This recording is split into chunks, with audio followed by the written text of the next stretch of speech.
یہاں تک کہ عرب میں بھی کوئی اسٹرانگ حکومت نہیں ہوگی.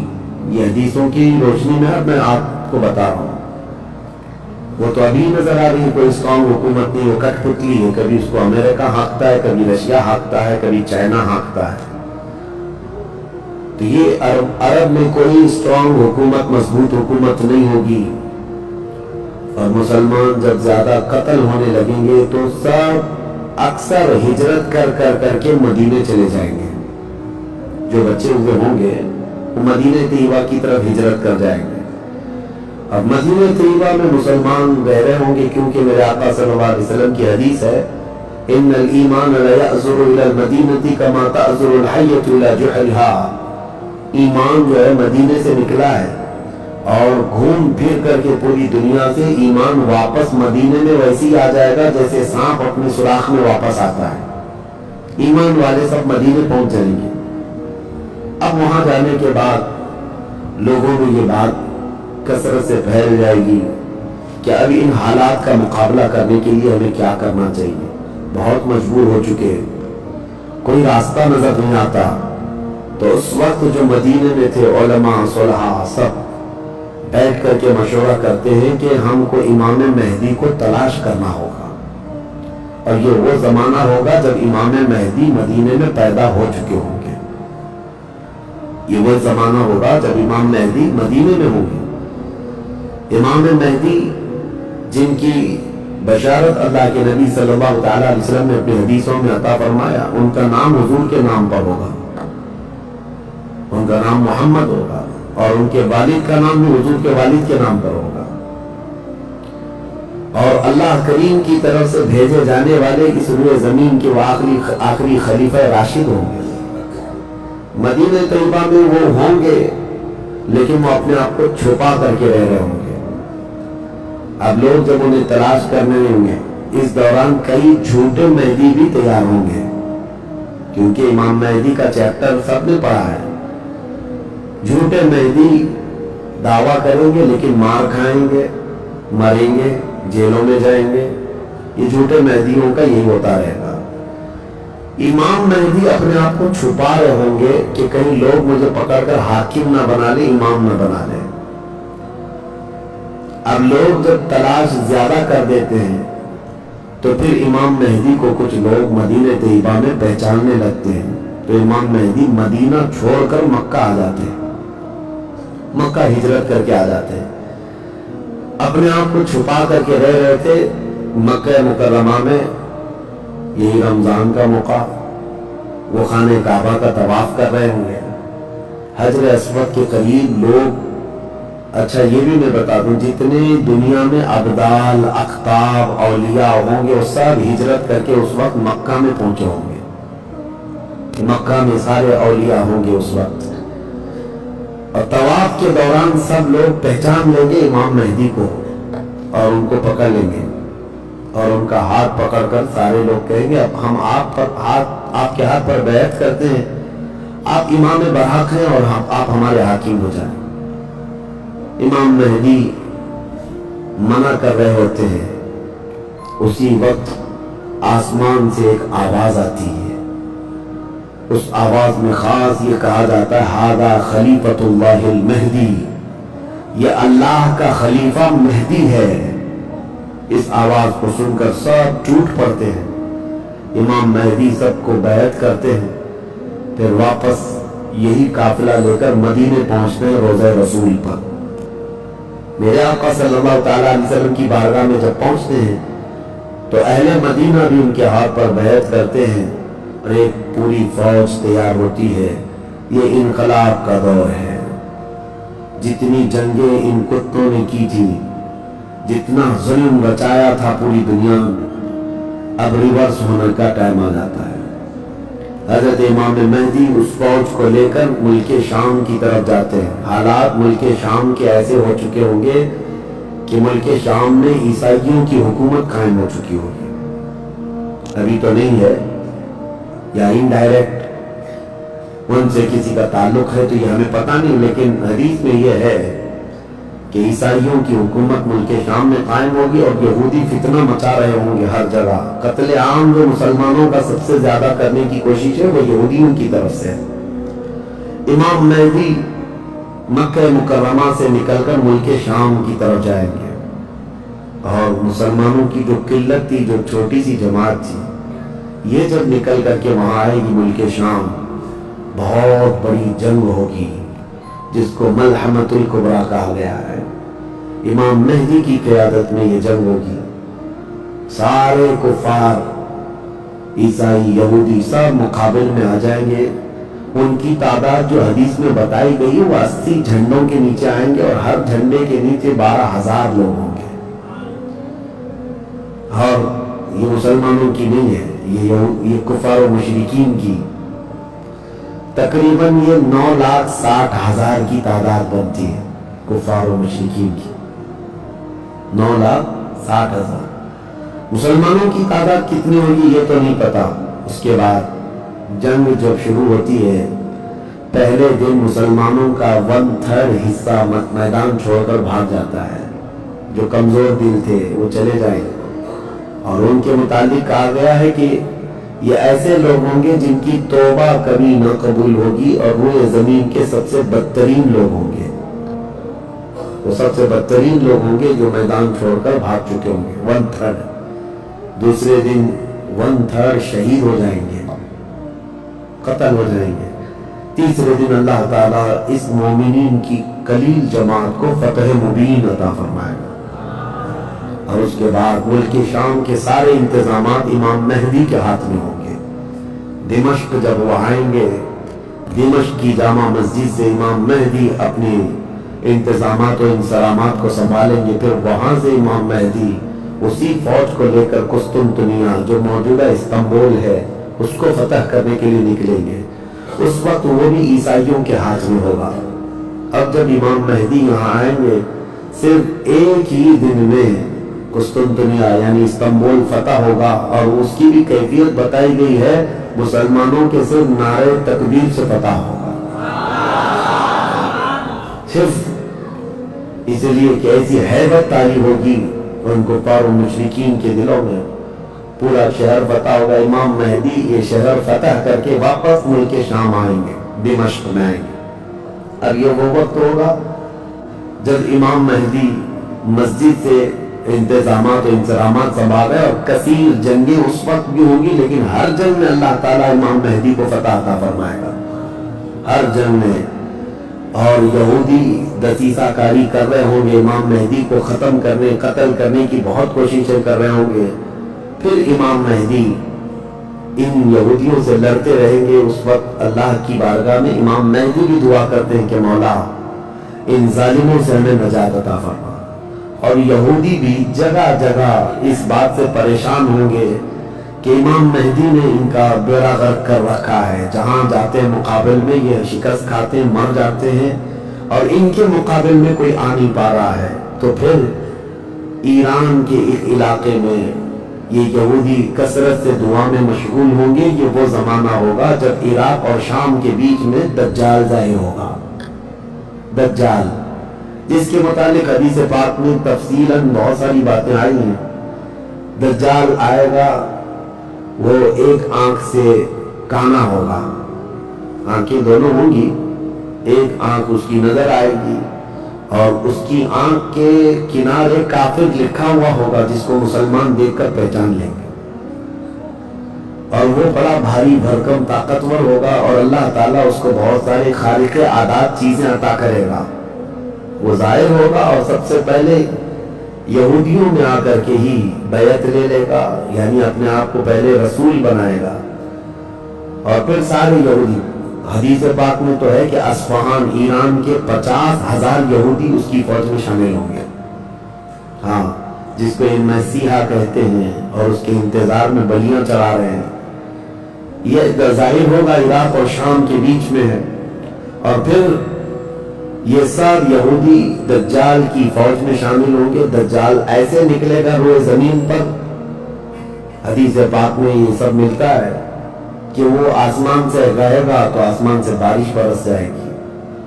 زمین سے سبزہ نکلنے لگے گا، کسی کو مار کے دوبارہ زندہ کر کے دکھائے گا، یہ سب چیزیں وہ کر کے دکھائے گا، یہاں تک کہ چلتے چلتے زمین سے کہے گا تیرے اندر جتنے خزانے نکال، زمین پورے خزانے باہر کرے گی، اور جب وہ آگے چلتا رہے گا تو یہ خزانے شہد کی مکھیوں کی طرح اس کے پیچھے جھنڈ کی طرح چلتے ہوں گے خزانے، اور دنیا کے لالچی لوگوں کو ایک سکہ ہی چاہیے بس، جس کے پاس مال ہے اس کے پیچھے غلامی۔ بہت بڑا فتنہ ہوگا، بہت بڑی آزمائش ہوگی، لیکن جو ایمان والے ہیں حدیث میں ہے اس دن بھی وہ نہیں بہکیں گے، اس دن بھی وہ نہیں بہکیں گے، وہ غضب کا ایمان ہوگا ان لوگوں کا۔ حضور صلی اللہ تعالیٰ علیہ وسلم نے فرمایا دجال کے فتنے سے مقابلہ کرنے والے جو مومن ہوں گے نا، اس کا فتنہ دیکھ کر کے بھی ایمان پر قائم ہوں گے، ان کے لیے حضور نے فرمایا وہ بغیر حساب کی ہی جنت میں جائیں گے، ان کا حساب نہیں ہوگا، وہ بنا حساب کے جنت میں جائیں گے۔ تو دجال روئے زمین پر گھوم رہا ہوگا اور فتنہ مچا چکا ہوگا، پہلے تو رسول کہتا رہا، اس کے بعد پھر خدائی کا دعویٰ کرے گا کہ میں خدا ہوں۔ اس کی خدائی کو ماننے والے وہ یہودی بھی ہوں گے، عیسائی بھی ہوں گے، بہت سارے مسلمانوں میں بھی گمراہ ہو چکے ہوں گے، جن کا پہلے سے ایمان مضبوط نہیں تھا وہ اس کے پیچھے چل پڑیں گے، وہ ہزاروں کی تعداد میں لوگوں کو کافر بنا چکا ہوگا۔ میرے عزیزو، دجال تو بہت بڑی بڑی چیزیں دکھا رہا ہے، آسمان سے بارش برسا کر کے، زمین سے سبزہ اگا کر کے، اور اس وقت کئی لوگ گمراہ ہو جاتے ہیں۔ یہاں تو چھوٹی موٹے باباؤں کے پیچھے گمراہ ہوتے ہیں، آج کو چٹھی نکال کر دکھا رہا ہے بابا، تو بھیڑ لگ چکی ہے کہ تم کیا کھائے ہو، کیا پیے ہو، کیا سوچ رہے ہو، چٹھی میں نکال کر کے دکھاؤں گا۔ چٹھی والے بابا کے پیچھے ہی ہزاروں چلے جاتے ہیں، تو دجال والے بابا کے پیچھے کتنے جائیں؟ لیکن حدیث پاک کی روشنی میں مفسرین نے، محدثین نے فرمایا کون لوگ اس دن محفوظ رہیں گے، کون لوگ اس دن محفوظ رہیں گے؟ دجال کی شکل جیسی بھی ہو، لیکن وہ جو چیزیں خارق عادات دکھا رہا ہوگا، لوگ اچنبے سے دیکھ رہے ہوں گے۔ اچھا ایک بات اور بھی بتا دوں، آپ گھر میں بیٹھے ہوں، کوئی مسجد میں ہوں گے، شور آئے گا کہ وہاں پر خدا اتر پڑا ہے، نعوذ باللہ من ذالک، اور عجیب و غریب چیزیں دکھا رہا ہے، آسمان کو کہہ رہا ہے تو آسمان بارش برسا رہا ہے، زمین کو کہہ رہا ہے تو زمین خزانے نکال رہی ہے۔ کچھ لوگ جو گھر میں بیٹھے ہوں گے، توجہ، یہ بہت اہم بات کہہ رہا ہوں، کہیں محفل میں ہوں گے، مسجد میں ہوں گے، جب یہ شور آئے گا تو کچھ کہیں گے کہ چلو ہم بھی جا کر دیکھ کے آتے ہیں، تو کچھ لوگ یہ کہہ کر کے اٹھیں گے اور جا کر کافر ہو جائیں گے، اور کچھ لوگ وہ ہوں گے جو جیسے سنیں گے اپنے آپ کو گھر میں ایسے مضبوط بند کر لیں گے کہ ان کو ہوا آنے کی بھی خواہش نہ رہے، اس طرح اپنے آپ کو محفوظ کر لیں گے۔ اور بزرگوں نے لکھا ہے کہ اس وقت اس کے فتنے عروج پر ہوں گے، لوگوں میں صرف اور صرف چرچا یہی ہوگا۔ اسی لیے میں اکثر یہ میڈیا پر دجالی میڈیا کہتا ہوں، اس کی وجہ یہی ہے کہ دجال کے آدھے سے زیادہ کام میڈیا والے کرتے ہیں، سب جگہ پھیلائیں گے افواہیں، اور جھوٹ کو سچ کر کے دکھاتے رہے، سچ کو جھوٹ کر کے دکھاتے رہے، یہ میڈیا یہی سب کام کرتی رہے گی۔ اس وقت کون لوگ محفوظ رہیں گے؟ بزرگوں نے لکھا ہے دجال کے قریب بھی جائے گا کوئی بندہ، لیکن اس کو دیکھ کر نہیں گمراہ ہوگا، تو یہ کون ہوگا؟ جس کا سینہ حضور کی محبت سے بھرا ہوگا، یہ وہی ہوگا، یہ وہی ہوگا جس کے لیے اعلیٰ حضرت نے فرمایا نا، تیرے قدموں میں جو ہیں غیر کا منہ کیا دیکھے، حضور کے قدموں میں جو پڑے ہیں وہ غیر کا منہ کیا دیکھے، کون نظروں میں جچے دیکھ کے تلوا تیرا۔ اب یہ دجال گھومتا ہوا جب فتنہ بہت برپا کر چکا ہوگا، مکہ جائے گا، پہلے یہ یمن جائے گا، یمن میں بھی بہت فتنہ پھیلائے گا، اس کے بعد پھر مکہ آئے گا۔ مکہ کی سرحدوں کو اللہ تعالیٰ فرشتوں سے محفوظ کر رکھا ہوگا، فرشتے اسے داخل ہونے نہیں دیں گے، ماریں گے اور داخل نہیں ہو سکے گا۔ پھر مدینہ جائے گا، مدینہ طیبہ اپنی پوری فوج لے کر کے داخل ہونے کی، 2 شہروں کے علاوہ پوری دنیا کے ہر شہر گھومے گا، ہر شہر گھوم چکا ہوگا، 2 شہروں کے علاوہ مکہ مکرمہ، مدینہ طیبہ۔ مدینہ طیبہ کی سرحد پر آئے گا، وہاں پر بھی اللہ کے فرشتے پہرا دے رہے ہوں گے، میرے مصطفیٰ کا شہر ہے، دجال نہیں آ سکتا.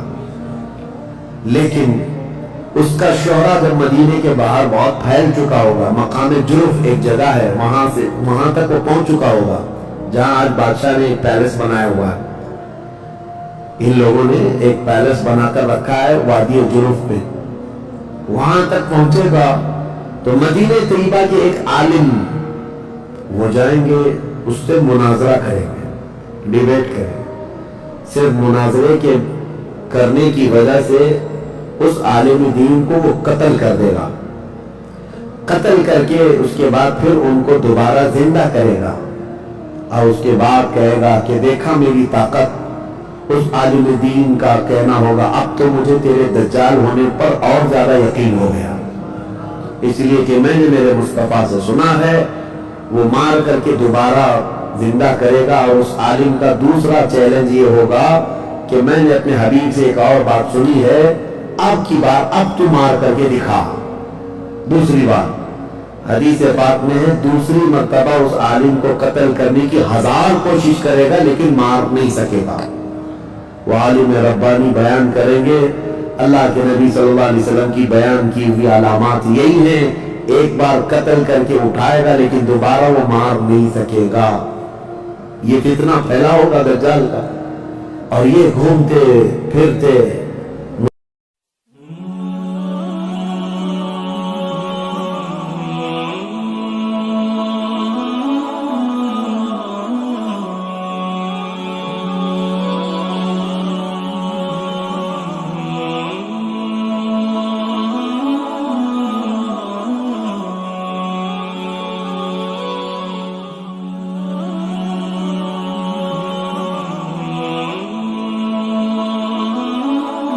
ملک شام پہنچے گا جہاں امام مہدی ہوں گے. امام مہدی یہودیوں سے جنگ کرتے کرتے اور دجال کے فتنوں سے فیس کرتے کرتے وہاں پر ہوں گے ملک شام میں، دمشق میں دعا کر رہے ہوں گے اللہ ان کے فتنوں سے بچا. ایک عصر کی نماز ہوگی، جب امام مہدی نماز کے لیے جا رہے ہوں گے، 2 فرشتوں کے پروں پر ہاتھ رکھتے ہوئے سیدنا عیسیٰ علیہ السلام اتر جائیں گے. حضرت عیسیٰ علیہ السلام اب بھی باحیات ہیں آسمانوں پر، اللہ کریم ان کو اتارے گا، وہ آئیں گے. حضرت امام مہدی فوراً ہی حضرت عیسیٰ علیہ السلام کو پہچان لیں گے اور آپ کا ہاتھ پکڑ کر کے اٹھائیں گے. اور امامت کے لیے جب وہ آگے بڑھائیں تو عیسیٰ علیہ السلام نماز نہیں پڑھاتے، امام مہدی سے کہتے ہیں امام آپ ہی ہوں گے، حاکم آپ ہی ہوں گے، منتظم آپ ہی ہوں گے.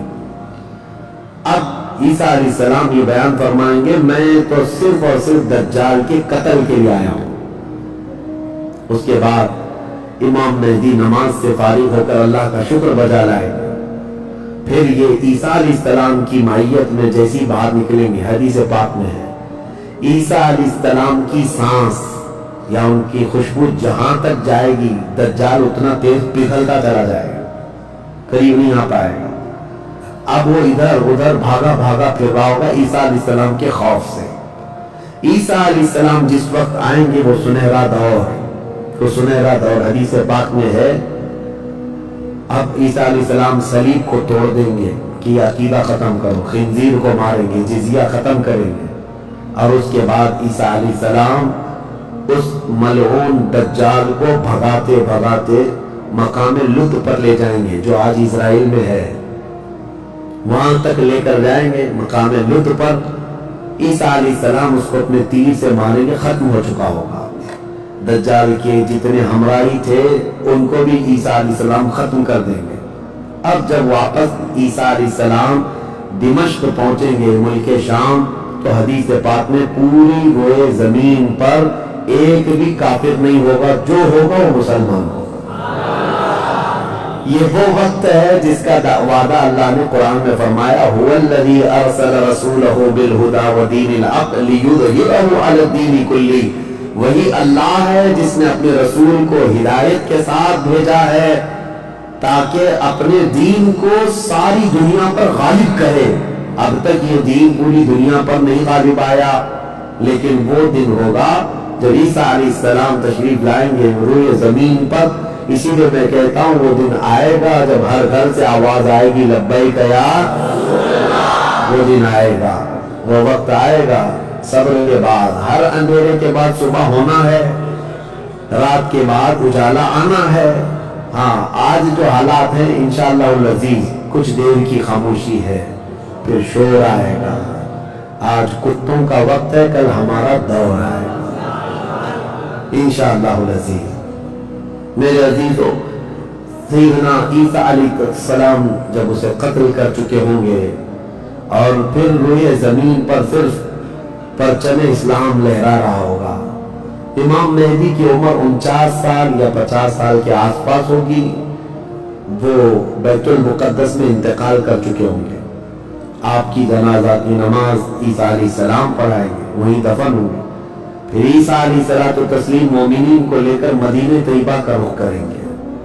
جب نبی پاک صلی اللہ علیہ وسلم کے روضے کے پاس عیسیٰ علیہ السلام آئیں گے، عیسیٰ علیہ السلام نکاح بھی فرمائیں گے، آپ کی اولاد بھی ہوگی، لیکن مدینہ طیبہ میں آپ کا انتقال ہوگا اور میرے آقا کے حجرے میں دفن ہوں گے۔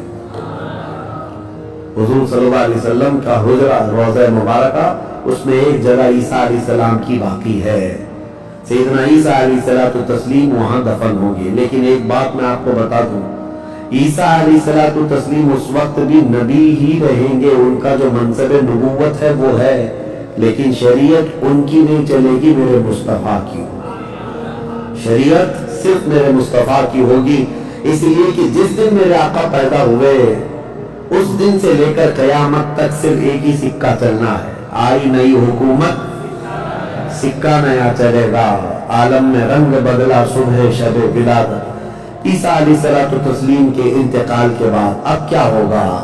اب کیا ہوگا؟ آپ دفن ہو چکے ہوں گے، قیامت قریب آ چکی ہوگی۔ اب اس کے بعد معاملہ یہ ہوگا کہ اللہ تبارک و تعالی قوم یاجوج ماجوج کو پیدا کرے گا۔ اس میں بیچ میں ایک روایت یہ بھی ہے کہ عیسیٰ علیہ السلام کو اللہ تبارک و تعالی حکم فرمائے گا کہ میں ایک ایسی قوم بھیج رہا ہوں جو دنیا میں فساد مچائے گی، جو مومنین ہیں ان کو لے کر کوہ طور پر چلے جائیں۔ عیسیٰ علیہ السلام کوہ طور کی طرف مومنین کو لے کر جائیں گے، لیکن اس وقت زمین پر یاجوج ماجوج ایک قوم ہے، یہ دو لوگ نہیں ہیں۔ بہت سارے لوگوں کے ذہن میں ایسی بات آتی یاجوج ماجوج دو آدمی ہوں گے، دو آدمی نہیں ہے، بہت بڑی فوج ہے، بہت بڑی فوج ہے، اور یہ ابھی موجود ہے، یافس بن نوح کی اولاد میں سے یہ ایک جزیرے میں قید ہے، وہ واللہ عالم، لیکن قرآن میں 16ویں پارے میں اس کا ذکر ہے کہ حضرت سکندر ذوالقرنین نے ایک لوہے کی پگھلا کر کے پہاڑوں کے بیچ دیوار بنا کر ان کو قید کر رکھا، یہ قوم آ نہیں سکتی، لیکن قیامت کے قریب وہ سد سکندری جو باندھی ہوئی دیوار ہے وہ ٹوٹ کر گر جائے گی، یاجوج ماجوج پورے باہر نکل آئیں گے، اور جیسے آئیں گے وہ جس ندی کے کنارے سے گزریں گے پورا پانی پی جائیں گے، وہ جو درخت ملے جو کچھ بھی سب کھا جائیں گے، کچھ بھی نہیں، یہاں تک کہ یہ وہ زمانہ ہوگا حضرت عیسیٰ علیہ السلام ابھی موجود ہوں گے، ان کے انتقال سے پہلے ہی یہ یاجوج ماجوج آئے۔ ایک بیل کا سر جو ہے 100 دینار میں ملا، وہ 100 سونے کے سکے، اور اس کو بھی لوگ غنیمت سمجھیں گے، اتنی مہنگائی کوئی چیز ہی نہیں مل رہی ہوگی، سب یہ کھا کر چٹ کر چکے ہوں گے۔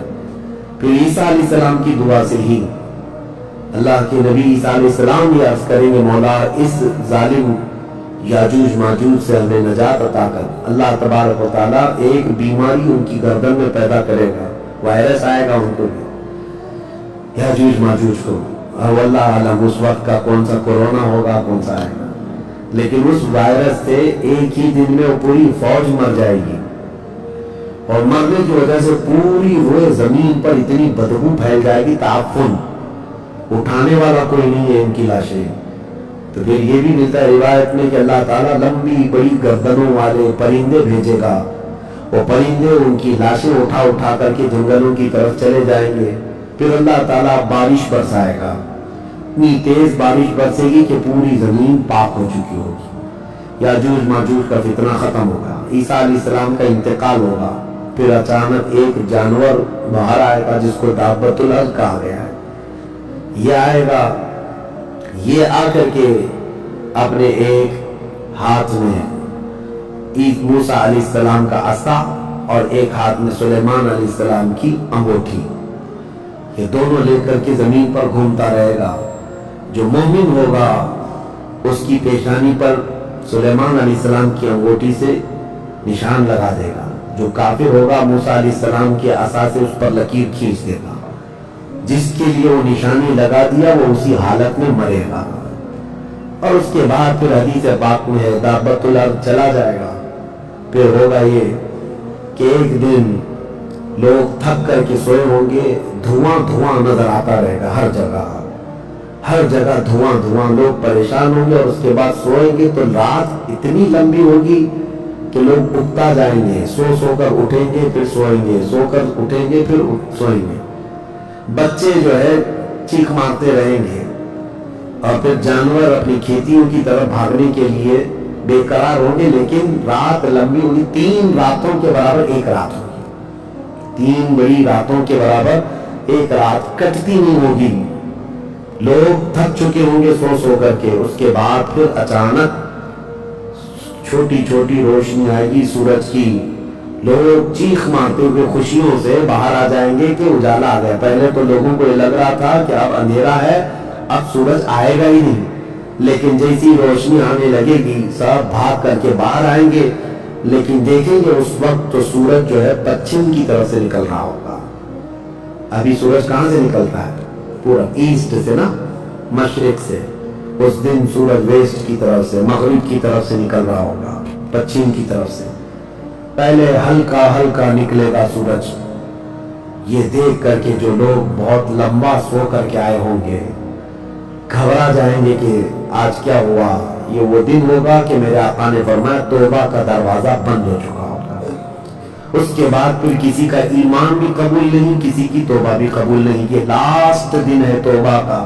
لاسٹ دن کیا، اس سے پہلے جو گزری رات لاسٹ تھی، رات لاسٹ تھی۔ سورج نکل کر کے آئے گا دھیرے دھیرے دھیرے۔ اس کے بعد دوپہر کا وقت جتنا ہوتا ہے اتنے وقت تک وہ آئے گا، اور اس کے بعد پھر واپس مغرب کی طرف ہی چلا جائے گا۔ ایسا نہیں کہ پچھم سے نکل کر کے پورب میں ڈوبے گا، آدھے تک آئے گا دوپہر تک، اور اس کے بعد سورج پھر اپنے معمولی کے مطابق جیسی روٹین ہے واپس پھر پچھم کی طرف چلا جائے گا، ڈوب جائے گا۔ یہ آخری دن ہے، اب کسی کا ایمان کام نہ کرے گا، اب کسی کی توبہ کام نہ کرے گی۔ اب معاملات کیا ہوں گے؟ دھیرے دھیرے مومنین کا انتقال شروع ہوگا، تو نئے مومن نہیں ہوں گے، مومن انتقال کرتے جائیں گے، حکومتیں پھر سے ختم ہو جائیں گی۔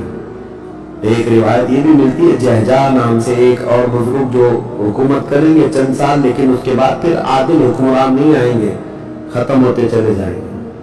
اب مسلمانوں کی تعداد جب گھٹنے لگے گی تو پھر بے حیائی بہت بڑھ جائے گی، اتنی کہ کھلے عام زمین پر سب کچھ ہونے لگے گا، ننگا پن جانوروں کی طرح لوگ زنا کرتے رہیں گے، سڑکوں پر، روڈوں پر، راستوں پر سب کھلے عام گناہ ہو رہے ہوں گے، بے حیائی بڑھ چکی ہوگی۔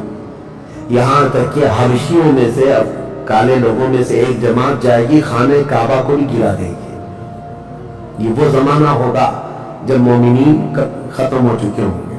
اب اس کے بعد ایک ٹھنڈی ہوا چلے گی، نرم، اس کے متعلق فرمایا گیا ہے بہت نرم ہوا، میٹھی ہوا چلے گی، اور پوری دنیا میں چلے گی۔ جو مومن ہوگا وہ ہوا ان کے بغلوں سے گزرے گی تو وہ اسی وقت انتقال کر جائیں گے۔ ایمان والے ختم ہو چکے ہوں گے۔ اب میرے آقا صلی اللہ علیہ وسلم فرماتے ہیں روئے زمین پر اللہ اللہ کہنے والا کوئی بھی باقی نہیں رہے گا۔ یہ اینڈ لاسٹ مومنٹ پر میں آ رہا ہوں، ختم ہونے کے قریب ہے۔ سب مومنین انتقال کر چکے ہوں گے اس ہوا کے بعد۔ اس کے بعد چند سال زندگی گزرتی رہے گی نارمل، لوگ اپنے اپنے کاموں میں مصروف ہوں گے۔ پھر اچانک ایک دن حضرت اسرافیل علیہ السلام سور پھونکیں گے۔ یہ سور ایک باجے کی شکل کی چیز ہے، دھیمی دھیمی آواز اس کی بڑھتی جائے گی۔ اب یہ آواز اتنی تیز بڑھے گی کہ دھماکہ ہوگا پوری زمین پر، زلزلہ آ جائے گا، اتنا بڑا زلزلہ آئے گا کہ قرآن میں ہے یوم ترونہا تذہل کل مرضعۃ عما ارضعت وتضع کل ذات حمل حملہا، تم اس دن دیکھو گے حمل والی عورتوں کے پیٹ سے بچے باہر آ جائیں گے. ہر آدمی جو دودھ پلانے والی ماں جو ہے بچے کو لے کر بیٹھی ہوگی، اس آواز پر وہ بچے کو اٹھا کر پھینک دے گی. کوئی ماں اپنے بچے کو پھینکے گی؟ لیکن وہ دن ہوگا جب ماں اپنے بچے کو پھینک دے گی. حاملہ عورت، اس کا پیٹ نکل کر کے بچہ باہر آ چکا ہوگا. لوگ جو کام کر رہے ہوں گے وہیں پر سب اپنے کام چھوڑ چکے ہوں گے، اور اس کے بعد پھر اسی سور کی آواز کے بڑھتے بڑھتے جب زمین میں زلزلے آئیں گے سب ختم ہو چکے ہوں گے، سب کی موت ہوگی. پھر اللہ فرماتا ہے وَتَكُونُ الْجِبَالُ كَالْعِهْنِ الْمَنْفُوشِ، پہاڑوں کو دھلی ہوئی روئی کی طرح اڑایا جائے گا. اِذَا الشَّمْسُ كُوِّرَتْ وَإِذَا النُّجُومُ انْكَدَرَتْ وَإِذَا الْجِبَالُ سُيِّرَتْ، جب تم دیکھو گے سورج کو کالا کر دیا جائے گا، تارے آپس میں ٹکرا دیے جائیں گے، پھاڑ دیے جائیں گے، اور سمندروں میں آگ لگا دی جائے گی. یہ سب پوری دنیا تہس نہس ہو چکی ہوگی، ختم. یہ قیامت ہے. اس کے بعد پھر سارے جب فنا ہو چکے ہوں گے، اللہ تعالیٰ اسرافیل علیہ السلام کو بھی موت عطا کرے گا، اور روح نکالنے والے فرشتے اسرائیل علیہ السلام کو بھی موت عطا کرے گا. اب کون باقی رہے گا؟ کل من علیہا فان ویبقى وجہ ربک ذو الجلال والاکرام. ہر شے فنا ہو چکی ہوگی، باقی رہنے والی ذات صرف تمہارے رب کی ہوگی. اس کے بعد مولا کریم کو جب منظور ہوگا اسرافیل علیہ السلام کو اٹھائے گا، اور پھر سور پھونکنے کا حکم ہوگا، دوبارہ سور پھونکا جائے گا. اب وہ جو منظر ہے وہ ایک الگ دنیا ہے، وہ ایک الگ دنیا ہے، عالم آخرت ہے. جب سور پھونکا جائے گا تو آدم علیہ السلام سے لے کر قیامت تک جتنے انسان جنات آئے تھے سب کو اٹھایا جائے گا. حدیث پاک میں ہے اب وہ دوسرے سور سے، نفخہ ثانیہ سے سب سے پہلے جو اٹھے گا میرے آقا صلی اللہ علیہ وسلم اپنی قبر سے اٹھیں گے. حضور نے فرمایا دوسرے سور کے بعد میں اپنی قبر سے اس طرح اٹھوں گا کہ میرا ایک ہاتھ ابو بکر کے کندھے پر ہوگا، دوسرا ہاتھ عمر فاروق کے کندھے پر ہوگا. اس شان سے میرے آقا صلی اللہ تعالیٰ علیہ وسلم میدان قیامت میں آئیں گے، اور اس کے بعد کے جو مناظر ہیں ہر آدمی کو کھڑا کر دیا جائے گا، ہر انسان کو میدان میں کھڑا کر دیا جائے گا. اور تمہیں چاہے تم کو مٹی کھا چکی ہو، تم کسی کی غذا بن چکے ہو، تم کو جلا دیا گیا ہو، تم کو پانی میں غرق کر دیا گیا ہو، کسی بھی حالت میں ہو، رب قدیر فرماتا ہے جب ہم نے تم کو نطفے سے پیدا کیا پورا انسان، تو تمہارے جلا کر خاک ہو جانے کے بعد تمہاری راکھ سے بھی وہ تم کو دوبارہ زندہ اٹھائے گا. جب تمہیں زندہ اٹھایا جائے گا پھر یہ میدان ہوگا، یہاں پر جو کھڑا کر کے حساب کتاب کا دن ہوگا وہ 50,000 سال کے برابر کا ہوگا. اب یہ ایک لمبی داستان ہے میرے عزیزو. وہاں کے جو حالات ہیں اس دن ایک آواز آ رہی ہوگی جس کو قرآن میں اللہ نے فرمایا لمن الملک اليوم. اللہ فرمائے گا آج کی بادشاہت کس کی ہے، آج کی بادشاہت کس کی ہے. پھر مولا خود فرماتا للہ الواحد القہار، ایک قہر کرنے والے خدا کی آج حکومت ہے. جو اکڑتے تھے، جو گھمنڈ کرتے تھے، سب کو کھڑا کیا جا چکا ہوگا، اور فرشتے پکار رہے ہوں گے این الجبارون این المتکبرون، کہاں ہیں غرور میں چلنے والے، کہاں ہیں اکڑ میں رہنے والے، سب جمع ہو جاؤ. سب کے گناہ ان کی پیشانیوں سے ظاہر ہو رہے ہوں گے. کسی کو داغ داغ کر کے فرشتے نشان بنا رہے ہوں گے کہ یہ چور ہے، یہ زانی ہے، یہ شرابی ہے، یہ حرام خور بھی کرتا رہا. سب کے الگ الگ